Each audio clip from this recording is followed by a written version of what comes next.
চিরায়ত সাহিত্যে আপনাদের সবাইকে স্বাগতম। আশা করি সবাই ভালো আছেন। আজ আমরা আপনাদের জন্য নিয়ে এসেছি পল্লীকবি জসীমউদ্দীন সংকলিত বাঙালির হাসির গল্প। আজ শুনবেন এর ৬ষ্ঠ পর্ব। আজকের পর্বে রয়েছে ৪টি গল্প। প্রথম গল্প বাঘ মারিল কে, দ্বিতীয় গল্প ২ গাধা, তৃতীয় গল্প কোন দেশে বোকা নাই, চতুর্থ গল্প জোলার বুদ্ধি। তো চলুন শুরু করা যাক পল্লীকবি জসীমউদ্দীন সংকলিত বাঙালির হাসির গল্পের ৬ষ্ঠ পর্ব। প্রথম গল্প বাঘ মারিল কে। গ্রামে থাকে গোপেশ্বরবাবু। ইয়া লম্বা গোপজোড়া, মুখের ২ দ্বার হইতে ২টি গুফের গুচ্ছ ২০-৩০ হাত উপর দিয়া উঠিয়াছে। রোজ তেল আর আঠা লাগাইয়া গোপেশ্বরবাবু তার গোপজোড়া আরও শক্ত করিয়া রাখে। গ্রামের ছোটরা গোপেশ্বরবাবুর বড়ই ভক্ত। ওই আগডালে পাকা আমটি রাঙা টুকটুক করিতেছে, ঢিল দিয়া কিছুতেই সেটি পারা যাইতেছে না। গোপেশ্বরবাবু পথ দিয়া যাইতে ছেলেরা তাকে ধরিয়া বলিল, আমটি পারিয়া দাও। গোপেশ্বরবাবু তার গোফে একটু তা দিয়া গোপজোড়া আমের সঙ্গে আটকাইয়া মারিল এক টান। অমনি আমটি পড়িয়া গেল। ছেলেরা কলরব করিয়া কুড়াইয়া লইল। শুধু কি আম, ওই আগডালার পাকা কুল, জাম গাছের জাম আর খেজুর গাছের কাঁদি ভরা পাকা খেজুর। যখন দরকার গোপেশ্বরবাবুকে ডাকিয়া আনিলেই পারিয়া দেয়। সেই জন্য ছেলেদের দলে গোপেশ্বরবাবুকে লইয়া কারাকারি। এর মধ্যে ঘটিল কি, কোথা হইতে গ্রামে আসিল এক দাড়িওয়ালা মিয়া। ২০-৩০ হাত লম্বা দাড়ি, চলিতে মাটিতে পড়িয়া যায়। যেই পথ দিয়া যায় দাড়িতে পথের ধুলা বালু ঝাঁটাইয়া লইয়া যায়। পাড়ার বৌজিরা তাকে বড়ই খাতির করে। দেখিলেই বলে, দাড়িওয়ালা মিয়া, আইসা পান খাইয়া যাও। দাড়িওয়ালা মিয়া বাড়িতে আসিলে বৌদের আর উঠান ঝাঁটা দিতে হয় না। উঠানের উপর দিয়া ঘুরিয়া গেলেই উঠানে যা কিছু খড়কুটা ধুলাবালি তার দাড়িতে জড়াইয়া উঠানখানেক সাফ করিয়া দিয়া যায়। শুধু কি তাই, কারো বাড়িতে ছেলের ভাত খাওয়ানি, মেয়ের বিবাহ, বহু লোককে খাওয়াইতে হইবে, মাছ ধরার জন্য জেলের পথ চাহিয়া থাকিতে হইবে না। দাড়িওয়ালা মিয়াকে পুকুর বা নদীতে নামাইয়া দিলেই হইল। রুই, কাতলা, বোয়াল যত মাছ দাড়িওয়ালা মিয়ার দাড়িতে আটকাইয়া আসিবে, তারপর ধরিয়া লইয়া যত পারো রান্না করে খাও। সেই জন্য বৌদের মধ্যে দাড়িওয়ালা মিয়ার খুব খাতির। ছোটরা কিন্তু গোপেশ্বর বাবুকেই ভালোবাসে। সেবার হইল কি, দেশে আসিল এক নতুন রকমের বাঘ। আজ এর ছাগল লইয়া যায়, কাল ওর গরু লইয়া যায়। শুধু কি তাই, ছোট ছেলে মায়ের কোলে বসিয়া দুধের বোতল খাইতেছে। কোথা হইতে বাঘ আসিয়া তাহার হাত হইতে বোতলটি কাড়িয়া লইয়া গেল। বাঘের জ্বালায় ছোটদের বিস্কুট, লজেন্স, চিড়ে, মুড়ি কিছুই খাইবার উপায় নাই। কোথা হইতে বাঘ আসিয়া কাড়িয়া লইয়া যায়। শুধু কি তাই, মন্দিরের মায়ের পানের ডিবা, রহিমের মার তামাক পুরার কৌটা, করিম বুড়ুর হুকু কোলকে কখন যে বাঘ আসিয়া ছো মারিয়া লইয়া গেল কেউ টের পেল না। শোনা শোনা এই কথা রাজার কানে গেল। রাজা সমস্ত দেশে ঢোল পিটাইয়া দিলেন, যে বাঘ মারিতে পারিবে তাকে ১,০০০ টাকা পুরস্কার, আর যে গ্রামে থাকে সে গ্রাম তাকে লাখেরাজ দেয়া হইবে। অর্থাৎ সে গ্রামের লোক রাজাকে খাজনা দিবে না, যে বাঘ মারিবে তাকেই দেবে। খবর শুনিয়া গোপেশ্বর তার গোফে তেল দিতে দিতে ভাবিল, যদি বাঘ মারিতে পারি তবে কি মজাই না হইবে। সমস্ত গায়ের লোক আমাকে খাজনা দিবে, আমি পায়ের উপর পা ফেলিয়া কেবল আরাম করিব। দাড়িওয়ালা মিয়াও তাহার দাড়িতে তা দিতে দিতে ভাবিল, যদি বাঘ মারিতে পারি তবে কি মজাই না হইবে।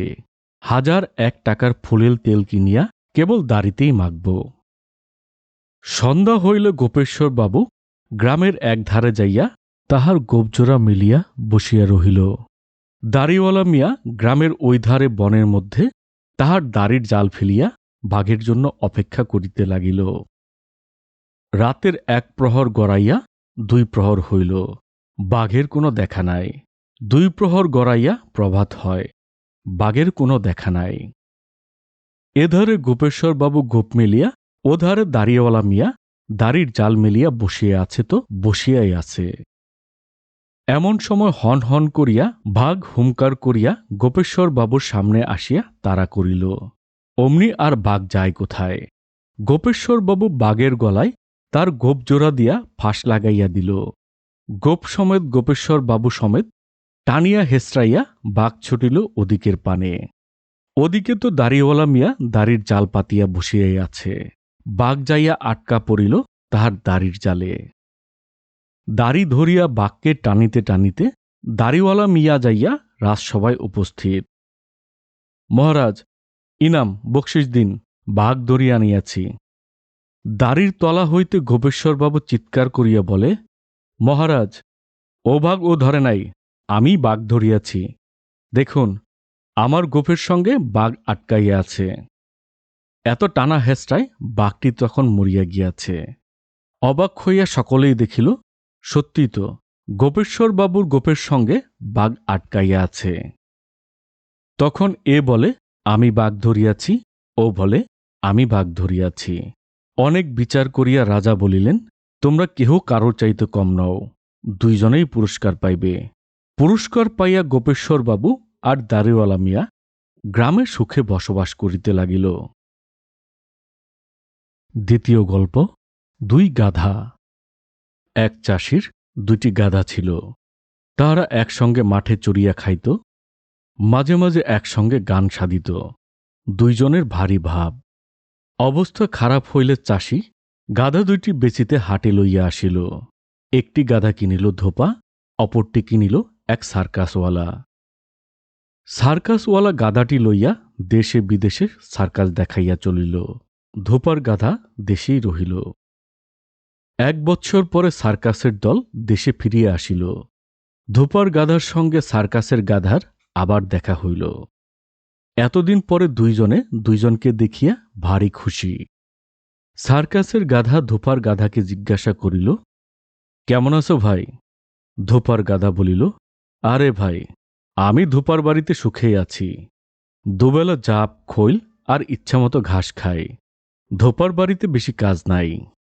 সকালে কাপড়ের বোঝা লইয়া নদীর ঘাটে যাই, সেখানে বোঝা নামাইয়া দিয়া সেখানেই ঘাস খাইয়া বেড়াই আর মনের আনন্দে গান গাই। বিকাল হইলে কাপড়ের বোঝা পিঠে লইয়া বাড়ি ফিরি। তারপর মহাবোঝ।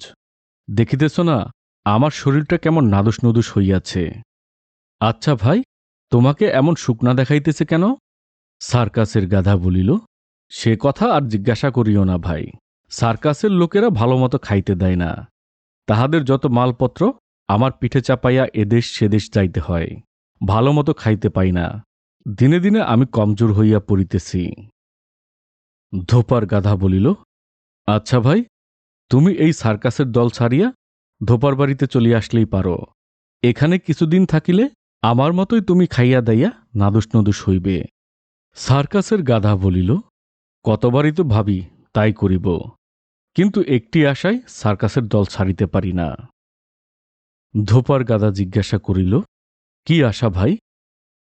সার্কাসের গাধা উত্তর করিল, আমাদের সার্কাসওয়ালার মেয়েটি যখন দড়ির উপর উঠিয়া নাচিতে আরম্ভ করে, তখন সার্কাসওয়ালা মেয়েটিকে বলে, দেখ, যদি তুই দড়ির উপর হইতে পড়িয়া যাইবি, এই গাধার সঙ্গে তোর বিবাহ দিব। সেই আশায় না খাইয়া নানা দুঃখ কষ্ট সহিয়াও সার্কাসের দল ছাড়িতে পারি না। কিন্তু এই 1 বৎসরের মধ্যে একবারও সে দড়ি হইতে পড়িল না। যদি কোনো সময় মেয়েটি দড়ি হইতে পড়িয়া যায়, সেই আশাই সার্কাসের দল ছাড়িতে পারি না। এরূপ মিথ্যা আশার লোভে বোকা লোকেরা বহু নির্যাতন ও অসুবিধা সহ্য করে। তৃতীয় গল্প, কোন দেশে বোকা নাই। এক চাষির একটিমাত্র মেয়ে, বড়ই আদরের। মেয়েটি একদিন বসিয়া ভাবিতেছে তার যেন বিবাহ হইল। তারপর একটি সুন্দর ফুটফুটে ছেলে হইল। হঠাৎ জ্বর হইয়া ছেলেটি মারা গেল। যেই এই কথা ভাবা, অমনি মেয়েটি আছাড়ি পাছাড়ি করিয়া কাঁদিতে লাগিল। ওরে আমার সোনা রে, ওরে আমার মানিক রে, তুই আমাকে ছাড়িয়া কোথায় গেলি রে? মেয়ের মা আসিয়া মেয়েকে জিজ্ঞাসা করে, খুকি, তুই কেন কাঁদিতেছিস, বল। মেয়ে যখন মাকে সকল কথা খুলিয়া বলিল, শুনিয়া মাও ডাক ছাড়িয়া কাঁদিতে লাগিল। কান্না শুনিয়া চাষি বাড়ি আসিল, না জানি কি হইয়াছে। বউ আর মেয়ে চাষিকে দেখিয়া আরো জোরে জোরে কাঁদিতে লাগিল। চাষি যতই জিজ্ঞাসা করে, তোমরা কাঁদিতেছ কেন? তাহারা ততই চিৎকার করিয়া কাঁদে। তখন চাষি ধমক দিয়া বলিল, কেন কাঁদিতেছ, শিগগিরই বল। তখন চাষির বউ বলিল, আমাদের মেয়ের তো বিবাহ হইবে, তখন তার কোলে একটি ফুটফুটে ছেলে হইবে। জ্বর হইয়া ছেলেটি যদি মারা যায়, সেই জন্য কাঁদিতেছি। সমস্ত শুনিয়া চাষি বলিল, আমাদের মেয়ের এখনো বিবাহ হয় নাই, বিবাহের পর তার ছেলে হইবে কিনা তাহাও কেউ জানে না, আর সেই ছেলে যে জ্বর হইয়া মরিবে তাহাও কেউ বলিতে পারে না। তোমাদের মতো এমন বোকা কোথাও নাই দেখি। এখন কান্না থামাইয়া ভাত রাঁধো, আমার বড় ক্ষুধা পাইয়াছে। চাষির বউ ঝনকার দিয়া উঠিল, বেশ সুখে আছো তুমি। বলি, ও মুখপোড়া, কোন মুখে তুমি ভাত গিলবে? ছেলেটি যদি মারা যায়, তবে বুড়ো বয়সে কে আমাকে, আমাদের মেয়েকে আর তোমাকে কামাই করিয়া খাওয়াইবে? বউ আর মেয়ে আবার কান্না করিতে আরম্ভ করিল। কেহই ভাত রাঁধিতে গেল না। তখন চাষি বলে, তোমাদের মতো এমন বোকালোক লইয়া ঘর করা ঝকমারি। আমি এই দেশ ছাড়িয়া চলিলাম। যেই দেশে তোমাদের মতো বোকালোক নাই, সেই দেশে যাইয়া বসবাস করিব। যদি এমন দেশ খুঁজিয়া না পাই, তবেই ফিরিয়া আসিব, নতবা আমার এই শেষ বিদায়। সত্য সত্যই চাষি বাড়ি হইতে বাহির হইল। যাইতে যাইতে সে এক দেশে যাইয়া দেখে, নদীর ধারে লম্বা একটি কাঠ লইয়া বহু লোকে টানাটানি করিতেছে। চাষি তাহাদিগকে জিজ্ঞাসা করিল, তোমরা এই কাঠ লইয়া টানাটানি করিতেছ কেন? তাহাদের মধ্যে কেউ একজন বলিল, আমাদের রাজা এই নদীতে একটি পুল তৈরি করতে হুকুম দিয়াছেন, কিন্তু এই কাঠখানা নদীর ওপারে নাগাল পায় না, তাই উহা টানিয়া লম্বা করিতেছি। আজ 7 দিন হইতে আমরা এই কাজ করিতেছি। যতজন মজুর কাঠ টানিতে আসে, রাজা তাহাদের বেতন দেন, আর বলেন, যত টাকা লাগে আমি দেব, কিন্তু কাঠ টানিয়া লম্বা করা চাই। চাষি সমস্ত শুনিয়া রাজসভায় যাইয়া বলিল, মহারাজ, আপনার লোকজন যতই টানাটানি করুক, কাঠ টানিয়া লম্বা করিতে পারিবেন না, পুলও তৈরি হবে না। আমি যাহা যাহা চাই যদি দেন, তবে 7 দিনের মধ্যে আমি পুল তৈরি করিয়া দিতে পারি। রাজা বলিলেন, বেশ, তুমি যাহা চাইবে তাহাই পাবে। পুল তৈরি করিয়া দাও, তোমাকে বকশিস করিব। চাষি রাজার লোকের নিকট হইতে কাঠ, লোহা আর চুনসুরকি লইয়া বহু রাজমিস্ত্রি খাটাইয়া 7 দিনের মধ্যে পুল তৈরি করিয়া দিল। রাজা তখন খুশি হইয়া চাষিকে 1001 টাকা বকশিস করিলেন। চাষি মনে মনে ভাবিল, এটাও বোকার দেশ। সুতরাং চাষি সে দেশ ছাড়িয়া আর এক দেশে গেল। সেই দেশের রাজার বাড়িতে যাইয়া চাষি দেখিতে পাইল, হাজার হাজার চাষি জাল ফেলিয়া কি যেন একটি ঘরের মধ্যে ফেলিতেছে। তাহাদের নিকট জিজ্ঞাসা করিয়া চাষি জানিল যে, দেশের রাজা একখানা নতুন কুঠরি তৈরি করিয়াছেন, কিন্তু কোনো জানালা দরজা না থাকায় ঘরের মধ্যে অন্ধকার। তাই রাজা হুকুম করিয়াছেন, বাহির হইতে আলো জালে আটকাইয়া ঘরের মধ্যে ফেলিতে হইবে। হাজার হাজার জেলে প্রায় 2 মাস এই কাজ করিতেছেন, কিন্তু ঘর এখনো আলো হয় নাই। রাজা তাহাদের দ্বিগুণ বেতন দিয়া দিতে বলিয়াছেন। আরও যত লোক দরকার কাজে লাগাও। বাহির হইতে আলো আনিয়া ঘর আলো করা চাই। চাষি তখন রাজার কাছে যাইয়া বলিল, মহারাজ, ঝাঁকি জাল আর খেপলা জাল লইয়া যতই বাহিরের আলো ঘরে ফেলিবার চেষ্টা করিবেন, কিছুতেই ঘর আলোকিত হইবে না। আমাকে যদি হুকুম করেন, আমি ঘর আলো করিতে পারি। রাজা বলিলেন, বেশ, তা যদি করতে পারো, আমি তোমাকে 1001 টাকা বকশিস করিব। চাষি তখন রাজমিস্ত্রি লইয়া রাজার ঘরে অনেকগুলো জানালা দরজা করিয়া দিল। রাজা ঘরে যাইয়া দেখিলেন, ঘর আলোতে ঝকমক করিতেছে। রাজা খুশি হইয়া চাষিকে 1001 টাকা বকশিস করিলেন। চাষি ভাবিল, এটাও বোকার দেশ, এ দেশেও থাকা চলিবে না। চাষি সে দেশ ছাড়িয়া আরেক দেশে গেল। পথে যাইতে যাইতে চাষি দেখে দুইটি হিন্দু মেয়ে কথা বলিতে বলিতে আগে আগে চলিয়াছে। তাহাদের সঙ্গে একটি ছাগল। তাহারা একজন অপরজনকে বলিতেছে, দেখ বোন, আমার এই ছাগলের নাম রাখিয়াছি রাম। রামকে যেদিন কিনি সেই দিন হইতেই আমাদের অবস্থা ভালো হইতে লাগিল। আমার স্বামী এখন ব্যবসা করিয়া লক্ষ টাকার মালিক। এই কথা শুনিয়া চাষি সেই স্ত্রীলোকের সামনে যাইয়া পায়ে হাত দিয়া প্রণাম করিয়া বলিল, মাসিমা, আমি আপনার বোনপো, আপনি কোথায় যাইতেছেন? একটি ভালো পোশাক পরা লোক তাকে মাসিমা বলিয়া ডাকিয়াছে। স্ত্রীলোকটি আনন্দে গদগদ হইয়া গেল। সে খুব স্নেহের সঙ্গে বলিল, এই যে বোনপো, নদী হইতে রামকে স্নান করাইয়া লইয়া বাড়ি ফিরিতেছি। চাষি বলিল, মাসিমা, রামের বড় ভাই শ্যাম আমার কাছে আছে। আগে আমার অবস্থা বড়ই খারাপ ছিল, কিন্তু শ্যামকে কেনার পর ক্রমশই আমার অবস্থা ভালো হইয়াছে। এখন আমি লক্ষ টাকার মালিক। মাসি বলিল, আমার রাম যখন আমাদের এত টাকা করিয়া দিয়াছে, তার বড় ভাই যে তোমার ভাগ্য ফিরাইয়াছে, এতে আর আশ্চর্য কি? চাষি বুঝিল মাসি তাহাকে বিশ্বাস করিয়াছে। সে তখন আরও কাছে যাইয়া বলিল, মাসিমা, কাল আমার স্বামীর বিবাহ ঠিক করিয়াছি, কিন্তু শ্যাম বলিয়াছে, অমুক দেশে আমার ছোট ভাই আছে, তাকে যদি আনিতে পারো তবেই আমি বিবাহ করিব, নতবা কিছুতেই আমি বিবাহ সবাই যাইব না। এখন আমি বড়ই মুশকিলে পড়িয়াছি। এদিকে বিবাহের জন্য অলঙ্কারপত্রও গড়াইয়াছি, লোকজনও নিমন্ত্রণ করিয়াছি, কিন্তু ছোট ভাই রামকে ছাড়া শ্যাম কিছুতেই বিবাহ করিতে চাহে না। আপনি যদি একদিনের জন্য আপনার রামকে আমার সঙ্গে দেন, বিবাহের পর কালই আমি রামকে ফিরাইয়া দিয়া যাইব। মাসি বলিল, তা বাছা লইয়া যাও, কিন্তু কালকেই রামকে লইয়া আসিও। রাম আমাকে ছাড়া এক দণ্ডও চলিতে পারে না। চাষি কহিল, সে কথা কি আর বলিতে, কাল আমি রামকে লইয়া আসিব। মাসির হাত হইতে ছাগলের দড়ি ধরিয়া কিছু দূর যাইয়া চাষি আবার ফিরিয়া আসিয়া বলিল, মাসিমা, একটা কথা বলিব, কিছু মনে করিবেন না। রাম তো বিবাহের নিমন্ত্রণে যাইবে, অমনি খালি গায়ে যদি যায় লোকে কি বলিবে? আপনার হাড়ছড়া যদি রামের গলায় পরাইয়া দেন, দেখিয়া লোকে আপনার তারিফ করিবে। মাসি তখন অপর স্ত্রী লোকটিকে জিজ্ঞাসা করিল, বলতো বোন, কি করা যায়? চাষি তখন নিজের পকেট হইতে 2000 টাকা দেখাইয়া বলিল, আমাকে বিশ্বাস করিতেছেন না?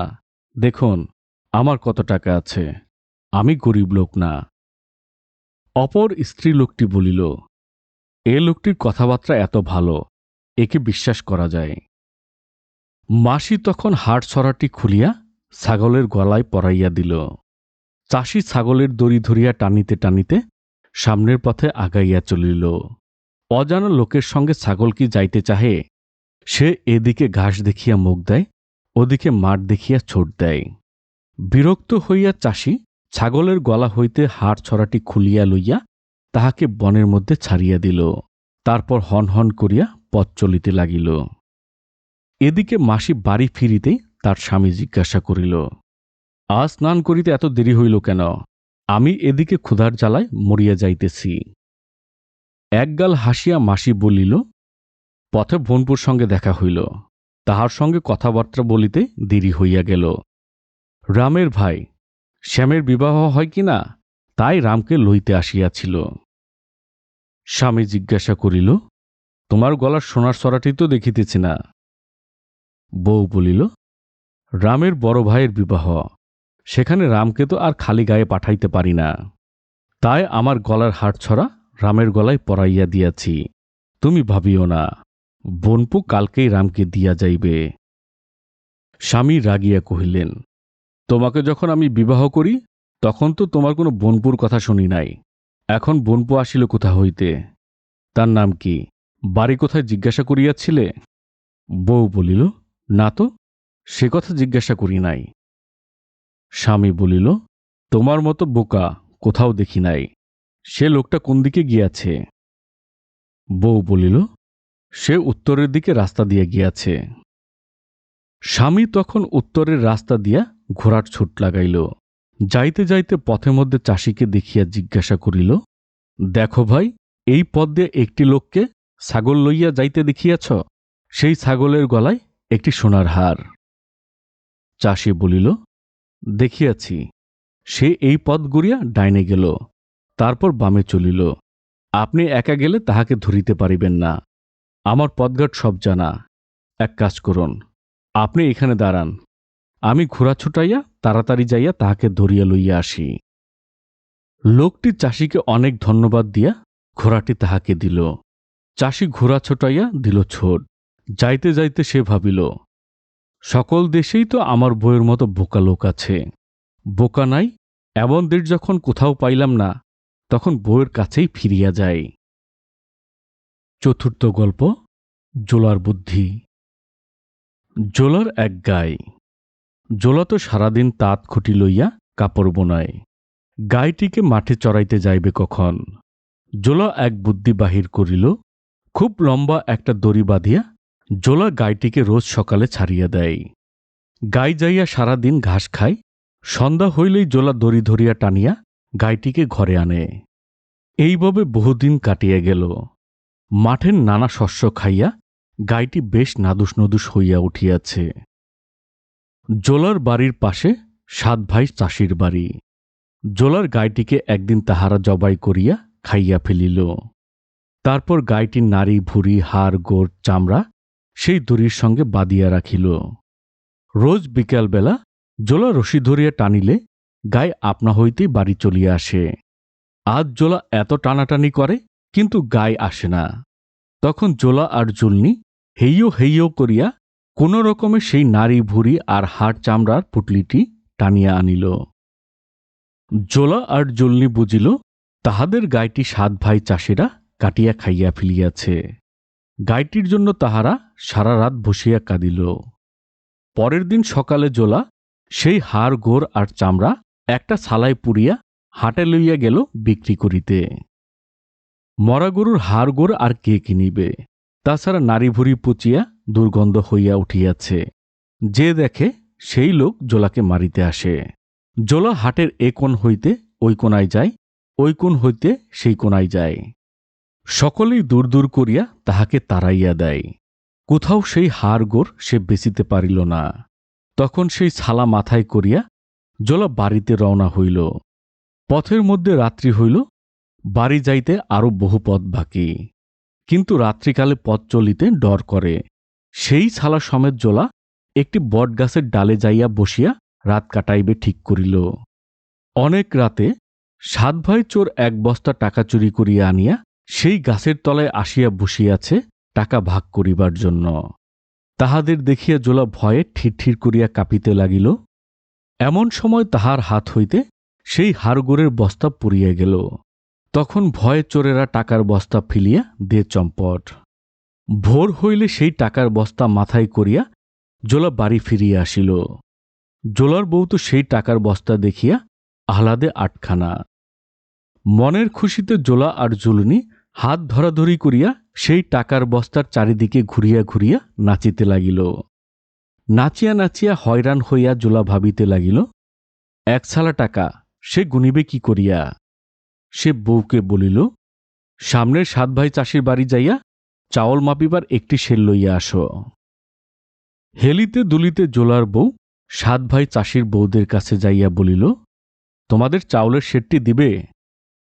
জোলার হাড়িতে 1 সেরের বেশি 2 সের চাল তাহারা কোনোদিন দেখে নাই।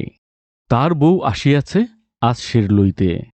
7 বউ চাষির 7 বউ জুলিনীকে ঘিরিয়া ধরিল। কি মাপবিল সের দিয়া? গুমরে গড়াইয়া খুশিতে ছড়াইয়া জুলিনী বলিল, তোমরা তো আমাদের গাইটিকে মারিয়া খাইয়াছ। তারপর হাড়গোড় লইয়া জোলা হাটে গিয়াছিল, তাহাই বেচিয়া 1 ছালা টাকা লইয়া আসিয়াছে। তা এত টাকা আমরা গুনিব কি দিয়া? তাই তোমাদের সেরটি লইতে আসিয়াছি। কথাটা বিশ্বাস করা যায় না, আবার অবিশ্বাসও করা যায় না। বাড়ির বড় বউ সেরের মধ্যে একটুকু আঠা লাগাইয়া দিল। যদি সত্যি সত্যি জোলা টাকা পাইয়া থাকে, তবে 2-1টি টাকা সেই আঠার সঙ্গে লাগিয়া থাকিবে। বিকেলবেলা যখন জুলুনি সেরটি ফিরাইয়া দিতে গেল, 7 ভাই চাষির বউরা দেখিয়া অবাক হইল। সত্য সত্যই শেরের তলায় একটি টাকা আটকাইয়া আছে। শোনা শোনা এই কথা সাত ভাই চাষিরাও শুনিল। তাহারা ভাবিল, একটা গরুর হাড়গোড় বিক্রি করিয়া জোলা 1 ছালা টাকা পাইয়াছে। আমাদের 7টা বলদ আছে, ওই হাড়গোড় বেচিয়া আমরা 7 ছালা টাকা পাইব। সামনের হাটে 7 ভাই চাষি তাহাদের 7টি হালের বলদ মারিয়া ওই হাড়গোড় 7টি ছালায় ভরিয়া হাটে লইয়া গেল বেচিতে। মরা গরুর হাড়গোড় কে কিনিবে? হাটের লোকেরা তাহাদের মারিয়া তাড়াইয়া দিল। বাড়িতে আসিয়া 7 ভাই চাষির বড়ই রাগ হইল। জোলা ফাঁকি দিয়া তাহাদের 7টি বলদ মারাইল। তাহারা আসিয়া জোলার কুড়ে ঘরখানিতে আগুন দিয়া পুড়াইয়া দিল। পরের দিন জোলা সেই পোড়া ঘরের ছাই একটি ছালায় ভরিয়া হাটে চলিল। পথের মধ্যে রাজার পাইকেরা গরুর গাড়িতে করিয়া টাকার বস্তা লইয়া যাইতেছিল। জোলা তাহাদের কাছে যাইয়া বলিল, ভাইরা, আমার বস্তাটি বড়ই ভারী লাগিতেছে, তোমাদের গাড়ির উপর একটু রাখিতে দিবে? জোলার কাকুতি মিনতি দেখিয়া পাইকদের দয়া হইল। আচ্ছা, রাখো ভাই। জোলা ছায়ের বস্তা টাকার গাড়িতে রাখিয়া সঙ্গে সঙ্গে চলিল। কতক দূর যাইতে গাড়ি অন্য পথ ধরিবে। জোলা তখন ছায়ের বস্তা রাখিয়া টাকার একটা বস্তা মাথায় লইয়া পথ চলিতে লাগিল। এত বস্তার মধ্যে রাজার পাইকেরা টেরও পেল না যে জোলা টাকার বস্তা লইয়া গিয়াছে। জোলা বাড়ি ফিরিয়া আসিল। আগের মতো জুলুনি টাকা মাপিবার জন্য 7 ভাই চাষির বাড়ি হইতে সের চাহিয়া আনিল। এবারও সের ফেরত দেওয়ার সময় সত্য সত্য একটি টাকা সেরের তলায় আঠার সঙ্গে আটকাইয়া আসিল। 7 ভাই চাষি জোলার নিকট যাইয়া জিজ্ঞাসা করিল, কিরে জোলা, এবার টাকার ছালা পাইলি কোথায়? জোলা একগাল হাসিয়া বলিল, আরে ভাই, তোমরা আমার ঘরখানা পোড়াইয়া বড়ই উপকার করিয়াছ। সেই পোড়া ঘরের ছাই হাটে লইয়া গিয়াছিলাম, বিক্রি করিয়া 1 ছালা টাকা পাইয়াছি। 7 ভাই চাষি তখন বাড়ি আসিয়া ভাবিতে বসিল, দেখ রে, জোলার একখানা ঘর পোড়াইয়া যে ছাই পাওয়া গেল, তাহা বিক্রি করিয়া জোলা 1 ছালা টাকা পাইয়াছে। আমাদের 7খানা বড় বড় ঘর আছে, এগুলো পোড়াইলে 7 ছালারও বেশি ছাই হইবে। হাটে বিক্রি করিয়া আমরা 7 ছালা টাকা পাইব। যেমনই ভাবা তেমনই কাজ। ধাউ ধাউ করিয়া 7 ভাই চাষির 7খানা ঘর আগুনে পুড়িয়া গেল। তখন 7 ভাই চাষি 7 ছালা ছাই লইয়া হাটে গেল। মিয়া সাহেবেরা, আপনারা কেহ ছাই কিনিবেন? ছাই আবার কে কেনে? সকলেই দূর দূর করিয়া তাহাদের তাড়ায়। সেদিন বাতাস ছিল জোরে। 7 ভাই চাষির ছালা হইতে একটি ছালার মুখ খুলিয়া গেল। অমনি বাতাসে ছাই উড়িয়া এর চোখে তার চোখে যাইয়া ছাই পড়িতে লাগিল। সমস্ত হাটুরের লোকেরা তখন 7 ভাই চাষিকে এ দিল কিল, ও দিল থাপ্পড়, সে দিল ঘুষি। কথায় বলে, হাটুরের লোকের মার। নুলু আসিয়া নুলু হাতের একটা থাপ্পড় দিয়া যায়। কোন রকমে হাট হইতে পালাইয়া 7 ভাই চাষি বাড়ি ফিরিল। মারের চোটে তাহাদের রাত্রিতে জ্বর হইল।